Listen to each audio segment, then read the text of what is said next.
आंतरराष्ट्रीय sex worker दिवस दरवर्षी 2 जून रोजी साजरा केला जातो. हा दिवस लैंगिक कर्मचाऱ्यांचे अधिकार, त्यांच्याबद्दलचा आदर आणि सहानुभूती वाढवण्यासाठी समर्पित असतो.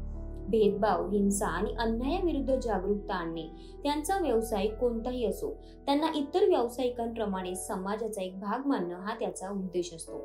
ग्लोबल नेटवर्क ऑफ सेक्स प्रोजेक्टनुसार आंतरराष्ट्रीय सेक्स वर्कर्स डे 2024 ची थीम नेहमीप्रमाणे न्यायासाठी प्रवेश आहे.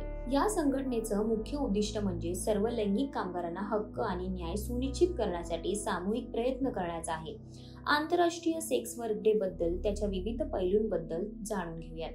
आंतरराष्ट्रीय लैंगिक कामगार दिनाचा इतिहास काय पाहूयात. 2 जून 1975 रोजी लिओन, फ्रान्स येथील सेंट निझियर चर्चमध्ये 100 सेक्स वर्कर्स जमल्या. चर्चमध्ये राहणाऱ्या सेक्स वर्कर्सचा पोलिसांकडून होणारा छळ थांबवावा, त्यांनी काम केलेल्या हॉटेल्स पुन्हा सुरू कराव्यात आणि त्यांच्या हत्येची न्यायालयीन चौकशी व्हावी अशी त्यांची मागणी होती.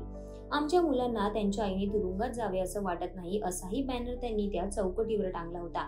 त्यांच्या 8 दिवसांच्या आंदोलनाने अगदी जगाने लक्ष वेधलं होतं.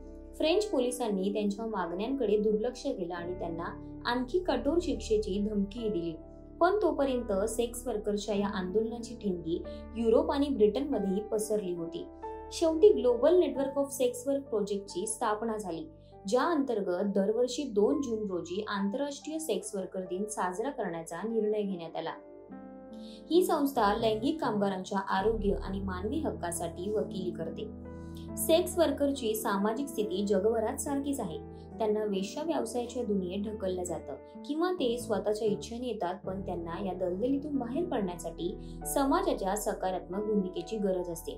म्हणूनच जगभरात सेक्स वर्करच्या हक्कासाठी जागरूकता अभियानांतर्गत आंतरराष्ट्रीय सेक्स वर्कर दिन साजरा केला जातो. हाच त्यामागचा उद्देश आहे. अधिकाधिक लोकांनी जागरूक होऊन या व्यवसायातून बाहेर पडून स्वतःचे वेगळे नवे जग वसवले पाहिजे. त्यासाठी सरकार आणि समाज दोघेही मदतीसाठी पुढे आले पाहिजे.